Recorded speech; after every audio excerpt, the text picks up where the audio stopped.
Now, after 7 years of state secrecy, post-mortem and toxicology reports have been released in the case, the strange case, of the strange death of Dr. David Kelly. They had been covered up for 70 years by Lord Hutton in his famous whitewash in the Hutton Inquiry. The material that has been released seems to weaken the case that all was not as it seemed, and that the man may indeed, after all, have committed suicide. But it's certainly not stopped the speculation, because there are many questions still unanswered. And one man who's made a film, as yet unshown, about David Kelly, and expressed or laid out a potential theory, some might call it a conspiracy theory, as to how he was killed as well as why he was killed, is Bob Coen, who's a filmmaker and journalist. He made a documentary called Anthrax War. The BBC and Channel 4 have refused to air it. But here on TalkSport, he's free to talk about it. Bob Coen, our guest. Welcome to the show, my friend. Very nice to be with you, George. Tell us, if you would, the basic thesis of the film, would you? Well, the film is not about David Kelly, but it's about the world of germ warfare. Yeah. The film is actually about the anthrax attacks of 2001, just after 9/11. Ah, yes. People forget about that. No, I haven't. And basically, you know, I'm actually from Zimbabwe originally, and we had the largest outbreak of anthrax during the peak of the Rhodesian Bush War. It turned out that had actually been the deliberate use of anthrax as a biological weapon. And when I found myself in New York at the time of the anthrax attacks and decided that perhaps there was some kind of connection, and I decided to look into it and got pulled into the world of germ war and germ war research.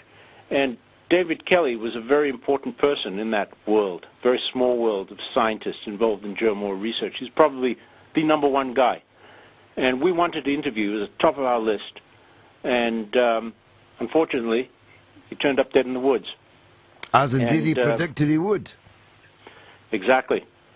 So one of the first things we did was we came down to Oxfordshire to have a look for ourselves a few months after his death and look into it a little closer. And right from the beginning, there are many forensic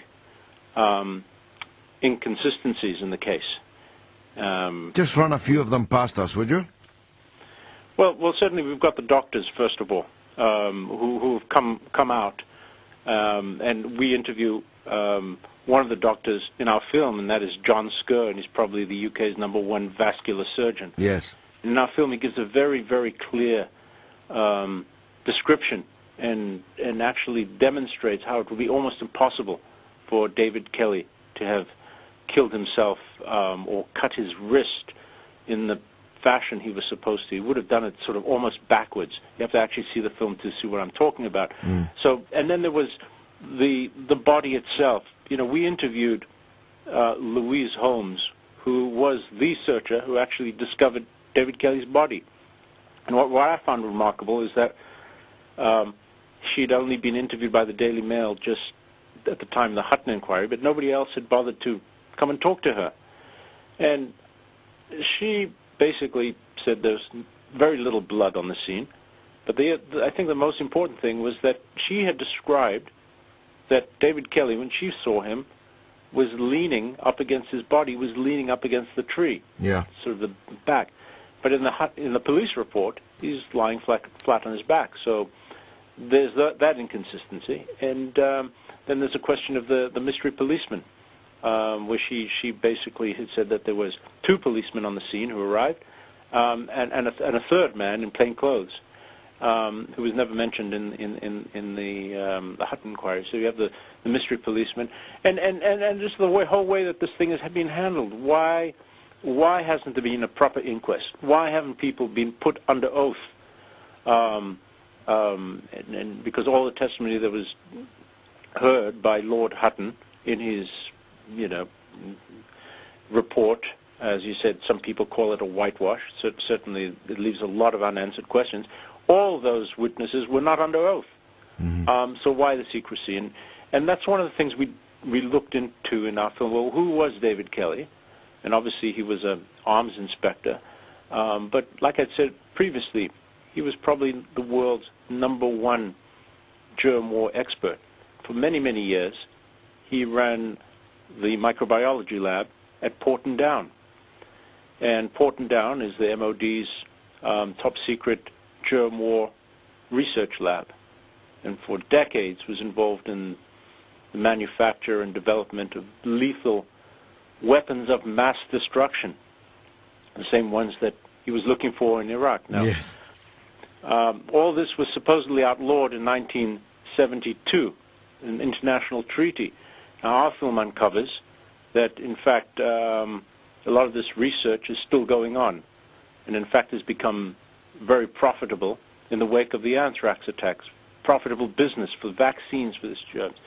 And so we discovered also that David Kelly had links with probably one of the darkest and spookiest germ war programs in the world, and that was the one that took place in apartheid South Africa. And it was a program that had 200 scientists working on something they called the Black Bomb, and that was an ethnic germ weapon that would target black people only. This program was headed by a man called Wouter Basson, Dr. Wouter Basson, who was nicknamed Dr. Death.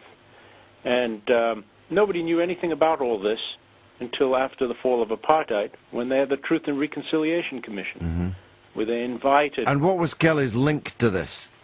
Well, we discovered that Kelly and Basson had a relationship, and I had an interview with Basson, a very rare interview. He's not spoken before. We sat down with him for 3 hours, and he's very cagey about what he can say and what he can't say, but he admitted that he had a relationship with Kelly. What do you visited mean? Porton Down. What do you mean relationship? Just clear that point up. Basically a professional relationship. They had met several times. They'd exchanged information. That's as far as he would go. But it's very clear that the West, the UK, and the United States were involved in helping the South African apartheid regime and in this area of germ war and other areas as well. And these are very, serious matters that we're talking about here. Indeed. Because